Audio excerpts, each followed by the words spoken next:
You don't always see it coming. From the outside, it looks sudden. One day they're there, the next day, they're gone. No fight, no explanation, no long paragraph, just silence. And people call it cold. But most of the time, it isn't cold. It's the nervous system doing what it does when it has been stretched too far for too long. Because cutting people off almost never starts with the cut. It starts with a pattern. It starts with the same moment happening over and over again, and your body keeping score even when you tell yourself you're fine. So if you've ever disappeared, blocked, stopped replying, and felt weirdly peaceful, or if someone did it to you and you still don't understand why, this is what's usually happening. There are 3 patterns, and if you're honest, you'll recognize one of them immediately.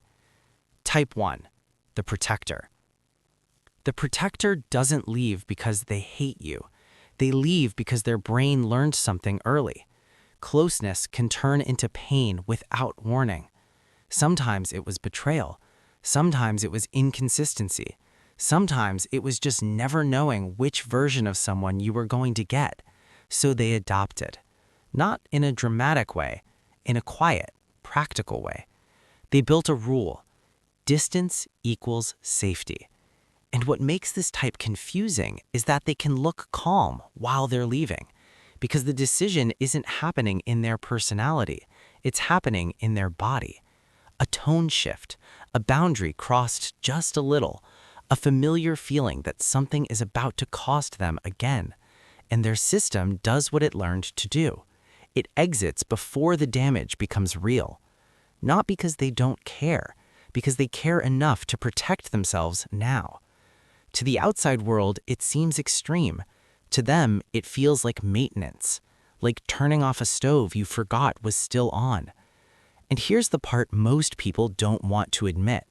For the protector, leaving doesn't always feel like loss. It often feels like relief. Relief from bracing, relief from managing, relief from explaining yourself to someone who never really heard you anyway. People say you changed, but usually the truth is simpler. They stopped abandoning themselves to keep other people comfortable. Type 2, the absorber. The absorber doesn't leave because they're angry. They leave because they're full. This type notices things other people miss. A fake laugh, a delayed reply, a compliment with a hidden edge, a room that suddenly feels heavier. It sounds like intuition, but a lot of the time it's something else.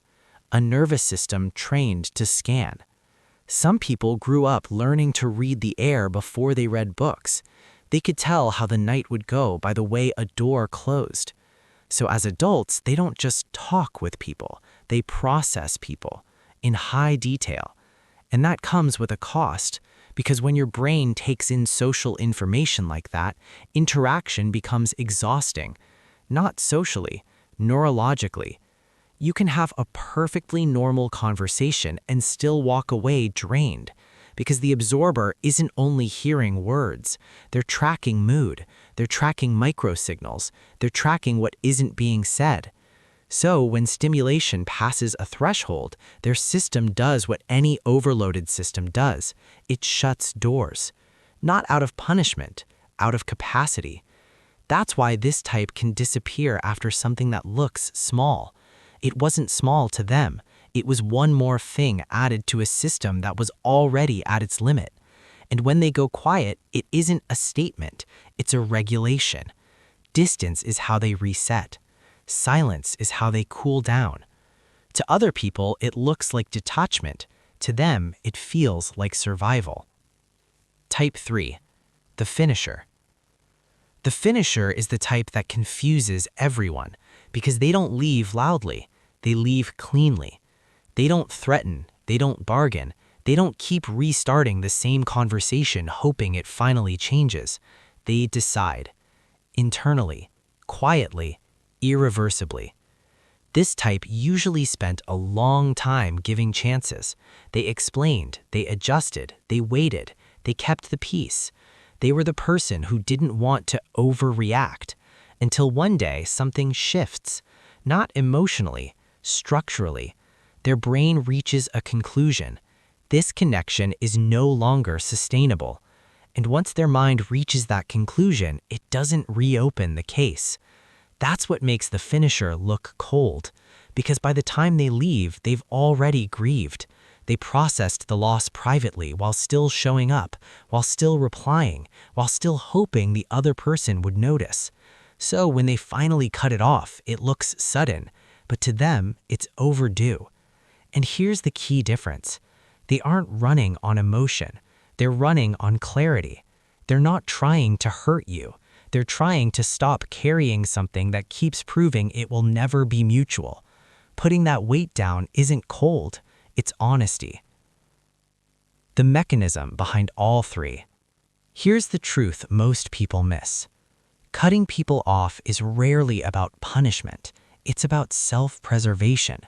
The brain is designed to repeat whatever once protected it, even if the environment changed, even if the danger isn't real anymore, even if the person in front of you isn't the person who caused the original wound. Because your nervous system doesn't ask, is this person safe? It asks, does this feel familiar? And if familiar once meant disappointment, chaos, or emotional cost, distance starts to feel logical. Not cruel, logical. That's why some of the kindest people you'll ever meet are also the fastest to disappear. Not because they enjoy leaving, because they don't ignore internal alarms anymore. The one line that matters. Now here's where growth starts. Sometimes cutting people off is healing, and sometimes it's fear wearing confidence. So the real question isn't why do they leave? It's what did their nervous system learn that made it feel necessary? Because once you can name the pattern, you stop judging it. And once you stop judging it, you can finally choose. Not automatically, consciously. Walls keep everyone out. Boundaries are doors with a lock, and you decide who gets a key. So I'm curious, which one are you? The protector, the absorber, or the finisher? Comment your type, and if this felt like it explained something you've never been able to put into words, subscribe. Because when you understand the psychology behind behavior, you stop blaming yourself for patterns you didn't even choose.